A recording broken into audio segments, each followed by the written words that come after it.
memperbanyak taubat dan istighfar kepada Allah. Karena memang seringkali dosa yang menjadi penyebab rezeki kita tertahan. Ya.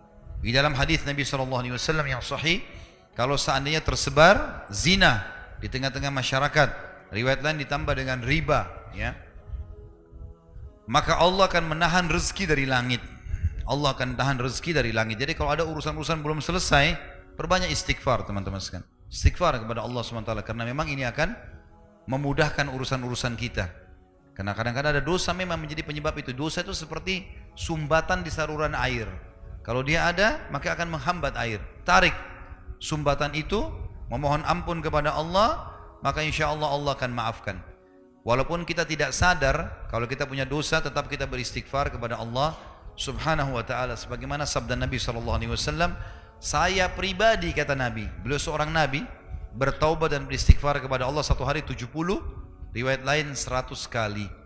Ya, kata sebagian ulama, siapa yang beristighfar, bertaubat kepada Allah dengan ikhlas 100 kali, maka sama saja dia sedang membersihkan 100 dosanya hari itu.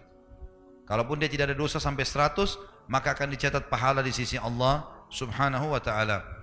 Allah berfirman tentang istighfar dalam surah Nuh, surah nomor 71 ayat 10 sampai 12.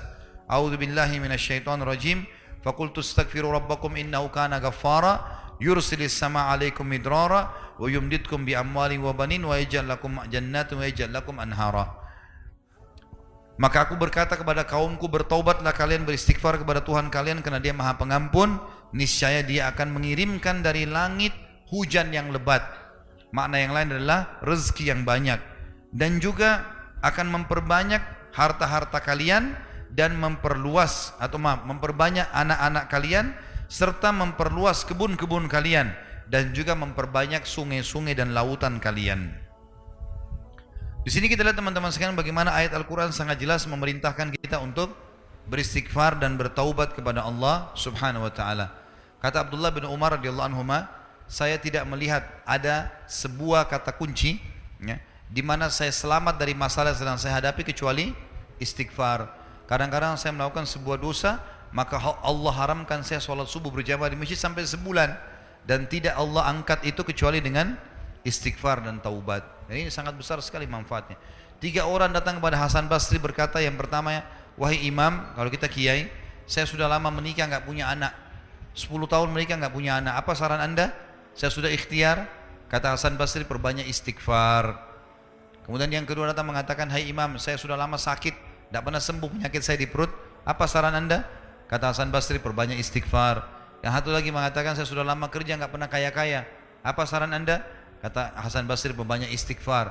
Waktu pulang istrinya tanya, kenapa anda cuma jawab perbanyak istighfar? Mungkin yang satu butuh tabib, butuh obat, yang satu butuh modal. Kata Hasan Basri, tidakkah kau baca, hai istriku, firman Allah surah Nuh tadi? Dan Nuh berkata, faqultu astaghfiru rabbakum innahu kana ghaffara. Beristighfarlah kalian semua kepada Tuhan kalian, maka Dia sangat, ya, pengampun. Yursilis sama alaikum midrara, Dia akan turunkan dari langit banyak sekali hujan atau rezeki. Wa yumditkum bi amwalin wa banin, dan Dia akan memperbanyak harta juga keturunan kalian. Wa yaj'al lakum jannatin wa yaj'al lakum anhara, dan Dia akan memperbanyak dan melebatkan hasil kebun-kebun kalian, dan juga memperkaya isi laut dan sungai kalian.